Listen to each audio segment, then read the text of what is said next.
Number 39 na. Pero habang nagsasalita ako rito, habang tayo nagkakaroon ng Christmas party dito, meron pang 5 Coliseum na ngayon ay under construction. Meron sa Mayuga, subdivision sa loob ng BF Homes. Meron po doon sa Annex 35 sa Barangay Don Bosco. At meron doon sa Scarlet sa may Barangay Budok. Tatlo yan na community Coliseums. At meron 2 eskwelahan. Yung San Valley National High School at yung Moonwalk National High School, merong 5. Pero hindi pa po tapos yan, meron pang susunod. Kaya siguro bago umabot tayo ng Marso, April, lalagpas na sa 50 itong Coliseum na may pagagawa sa loob ng 2nd District ng Parañaque. Tuloy-tuloy po yan. Sabagat alam ko na itong bagay na ito, malaki ang nagagawa sa inyong community.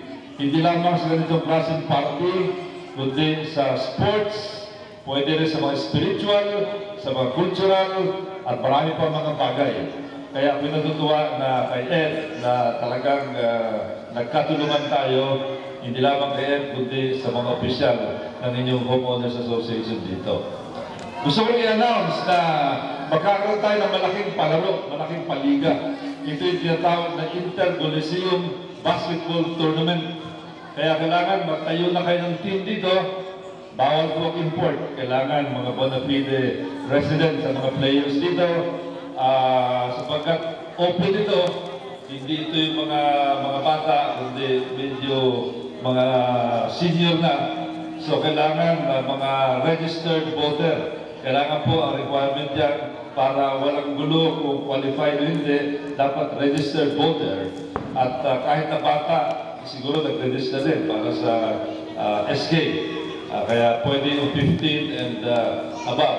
So magkakaroon po tayo, isipin nyo, mga halos 40 na team sa maglalaban-laban. Mahabang tournament ito, parang NBA. At magkakaroon tayo ng tournament champion. At ito yung magiging regular feature na. Kaya paghandaan nyo na Ed, siguro kailangan yung mga magiging players nyo kasi lakas ng mga nagsayaw kanina ng furnishers. Dapat ganun ka-energetic. Ang kubunin mong team, Ed, ganun ka-energetic. Yung malalakas pa rin, magandang mga balakang, mga legs, mga buto, at pangangatawan. Yan. Siguro sila dapat ang magbigay ng... dapat po, turuan nyo ng... ano tawag doon? Yung exercise sa umaga. Aerobics. Kailangan yung pipiliin yung team ay mag-aerobics sa pamumuno ng ating mga furnishers queens ng Camellia. Mga dancing queens ng Camellia. So, yun po ako, sa ngalan po ng aking pamilya, kasama si Consejero Rico Goles, na inyong sinusuportahan din. Pasensya na po, nag-iikot din sa Rico. Mahirap po yung pagsabay. Mula dito, tatakbo ko sa kabilang dulo. Sa Merville, meron din silang Christmas party doon. Meron din Coliseum doon. Kaya sa ngalan po ng aking pamilya, pamilyang Goles, ang aking asawa, mga anak at mga apo, bumabati ako muli sa inyo at kasama ko sa inyong panalangin na magkaroon tayo ng masaya at masaganang bagong taong 2011. Mabuhay po tayo na. Salamat po. Thank you very much.